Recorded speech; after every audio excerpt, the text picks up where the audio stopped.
পাকিস্তান বিশ্বকাপ বয়কট করলে ওই জায়গায় বাংলাদেশ সুযোগ পাবে। হিন্দুস্তান টাইমস এই ধরনের একটা নিউজ করছে। এখন পাকিস্তান বিশ্বকাপ বয়কট করবে কি করবে না এটার জন্য আমাদের কয়েকদিন ওয়েট করতে হবে। সে ধরেন করলো, কথার কথা যদি করে, তো পাকিস্তান এই জিনিসটা করতেছে কেন, বাংলাদেশে আইসিসি যেই সুযোগ সুবিধা না দিয়ে, মানে বাংলাদেশের যে প্রবলেমটা সেই প্রবলেমটা তারা সলভ না করে, ঠিক আছে, কোনো কিছু আমলে না নিয়ে, ঠিক আছে তোমাদের বিশ্বকাপ খেলার দরকার নেই, এই ধরনের একটা ঘোষণা দিয়ে দিছে স্কটল্যান্ডের নিচে। তো এখন অনেকে আবার বলতেছেন পাকিস্তান তো এটা অ্যান্টি ইন্ডিয়ান সেন্টিমেন্ট থেকে করতেছে, এটা বাংলাদেশের পক্ষে করতেছে এরকম ভাবার কোনো কারণ নেই। যেটা হোক করতেছে, তো পাকিস্তান হয়তো একটা সুযোগ পাইছে।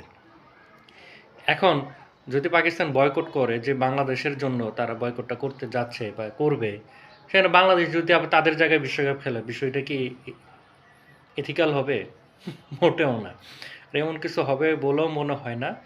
তো বিষয়টা হলো যে এখন আইসিসি দেখতেছে যে বাংলাদেশ এই ধরনের একটা স্ট্রং মুভ, একটা পজিশন নিয়ে নিবে, যেটা তারা ভাবতেও পারে না। পাকিস্তানও যদি এমন করে, আর পাকিস্তান এরকম করা মানে যেই ম্যাচকে ঘিরে তাদের এত জল্পনা কল্পনা আলোচনা, ঠিক আছে, যেই ম্যাচ কেন্দ্রিক আসলে ব্যবসাটা হয় সবচেয়ে বেশি, সেই ম্যাচটাই যদি না হয়, তাহলে তো সেই বিশ্বকাপের কোনো মূল্য নাই। বেশি ব্যবসা বুঝলে যা হয় আর কি।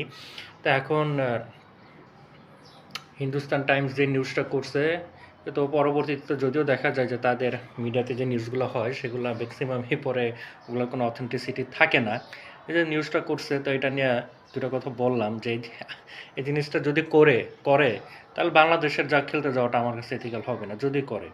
এখন এটা পাকিস্তান অ্যান্টি ইন্ডিয়ান সেন্টিমেন্ট থেকে করুক আর বাংলাদেশের সাপোর্টে করুক, যেই কারণেই করুক না কেন, দেখা যাক শেষমেশ কী হয়।